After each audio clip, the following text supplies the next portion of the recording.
Our first set of notes for this unit is on the Missouri Compromise. To make sense of the Missouri Compromise, we need to take a second to first talk about Congress, because a lot of the compromises have to do with representation in Congress. So let's take a few minutes and just kind of look at that. We know from our study of the Constitution that Congress has two different houses. There's the House of Representatives, where seats are given out by population. So states that have more people get more representatives in the House. The House has to approve all laws.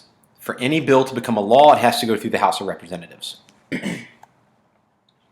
And the House also has the power to impeach or to put on to trial officials accused of serious offenses.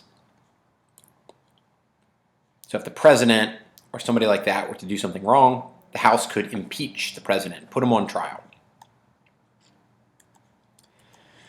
And then, of course, the other house is the Senate. And we know that in the Senate, every state is equal. Every state gets 2 seats. The Senate also has to approve all laws. So for any bill to become a law, it has to go through the House of Representatives and the Senate. The Senate holds trials of officials who have been impeached. If they're found guilty, they lose their job. So if the House of Representatives thinks somebody did something wrong, they can impeach them, and then the Senate could kick them out of office. The Senate also has another important power. It gets to approve people appointed to high positions by the president. This includes federal judges. So judges like Supreme Court judges, the Senate gets to approve them and decide whether they want them to take the job or not. Now, why are we going back and looking at that? We've already learned about Congress, because it ties into political power in 1819. So here's a chart. Tells you what the political power looked like. In the North, you had 22 Senate seats and 128 House seats. And so the North had 150 electoral votes. In the South, you had 22 Senate seats, 101 House seats, and 123 electoral votes. So if you look at those two side by side, you notice the North is ahead in the House and in the Electoral College, but the South is even in the Senate.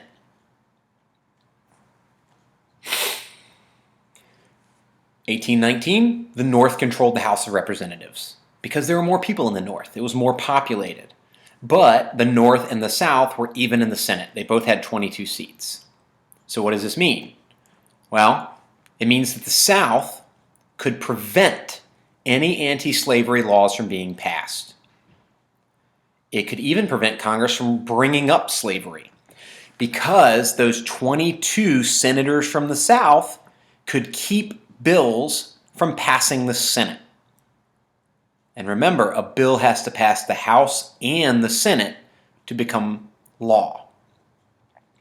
So the South, holding on to a tie in the Senate, was able to keep anti-slavery laws from being passed. Because it was in the Senate, the South could also make sure that the president didn't get anti-slavery judges appointed, because they could block that from happening. So what's that got to do with Missouri? Well, in 1819, Missouri applied to become a state. Missouri was part of the Louisiana Purchase territory, and they applied to become a slave state. They said, we want to join the U.S. and we want to be a slave state. The North didn't like it. That would upset the balance in the Senate. And so with another slave state coming on, that would give 24 senators to the South and only 22 to the North. And they didn't like that. They didn't want the South to control the Senate. So the solution was the Missouri Compromise. And so the critical parts here that you need to know. One, Missouri was admitted as a slave state. To balance that out, Maine was admitted as a non-slave state, as a free state. And then to address the problem for then on out, so it wouldn't be an issue again,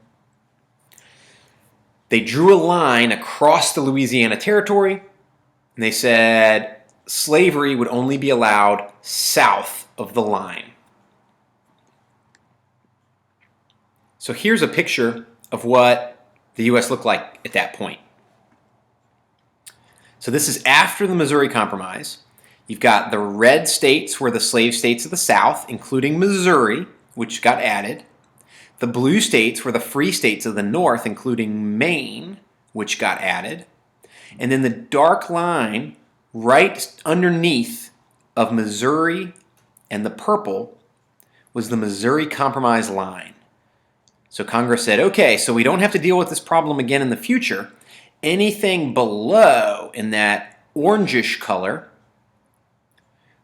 is open to slavery. Anything above in the purple color is closed to slavery. And that was the Missouri Compromise. Fill out the note outline, print your notes, and please have your notes printed before you come to class.